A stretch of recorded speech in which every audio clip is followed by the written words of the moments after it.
Good morning guys. Ayan ang aking niluluto ngayon guys.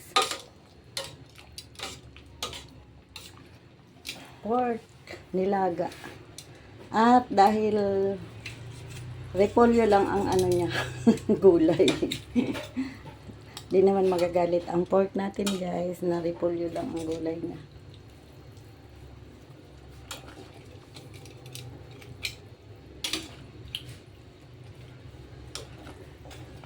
May timpla na yan guys. Asin at yung patis na Silver Swan. Hindi po yun sponsor. Yun ang itimpla nyo guys. Sarap. Ay wala pang paminta. Wait lang. Ngayon lalagyan ko siya paminta. Sibuyas at luya lang din guys ang ano yan.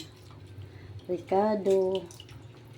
Pinakuluan ko muna yung tubig. Pagkatas kumulo, inilagay ko na yung asin, luya at sibuyas. Yan guys. Tapos inilagay ko na ang pork. Ayan. At pinakuluan siya ng mga 30 minutes. Habang naliligo ako, kumukulo na yung pork. Yan, ganun guys. Para ano tayo sa oras. At tayo magtahi pa.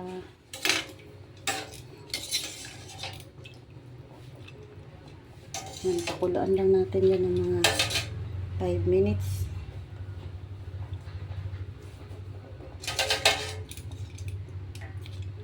At yung repolyo, hinugasan itong mabuti. Mga 5 hugas siguro yan guys. Sadyang hindi ko siya iniwa ng ano dyan guys. Para pag kinuha mo, madaling makuha, diba? Hindi ka mahirapan kumuha ng gulay. Oh, masarap yan ano niya.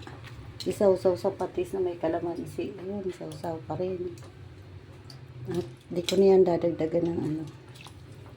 Di ko na rin tatakpan guys. Laksan na natin ang apoy.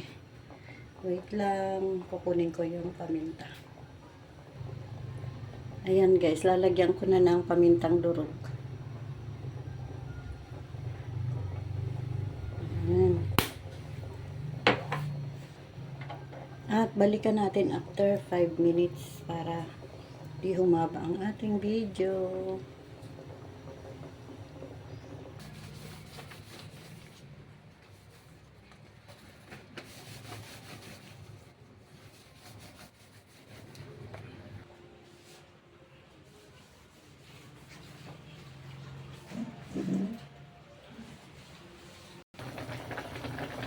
Hindi niya alam. Binidyoan ko siya guys. Nagtatrapo siya ng halaman ko.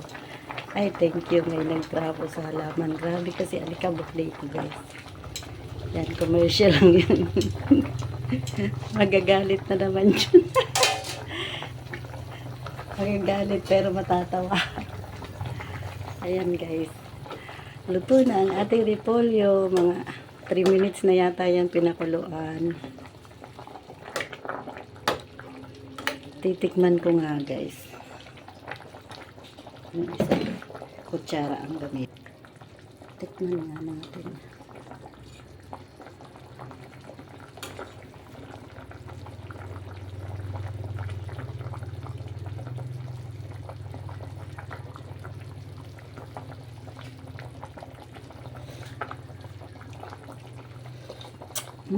Okay na. Ay, thank you Lord. Tapos na ako magluto.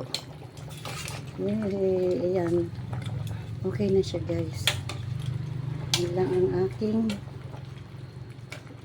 gulay sa aking nilatan.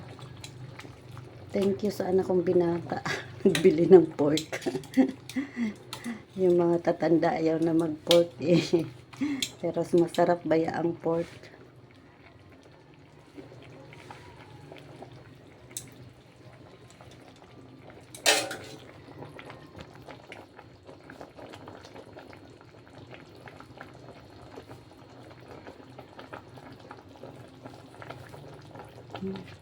Dugo pala yung sa pork. Akala ko ano. Dugo sa pork.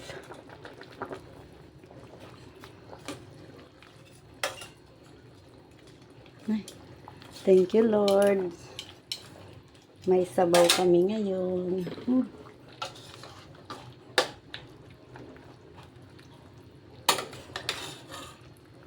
Baka may dugo pa. Dugo sa pork.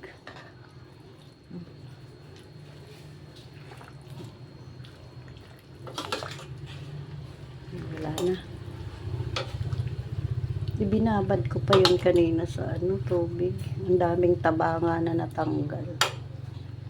Sa Robian guys, binili ng anak ko. O, tingnan mo, ang ganda ng pagka-slice.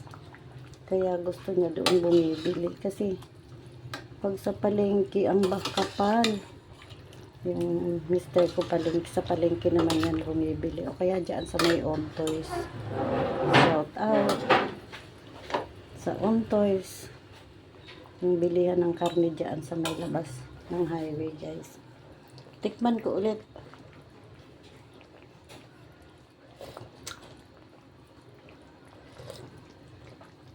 Yun na.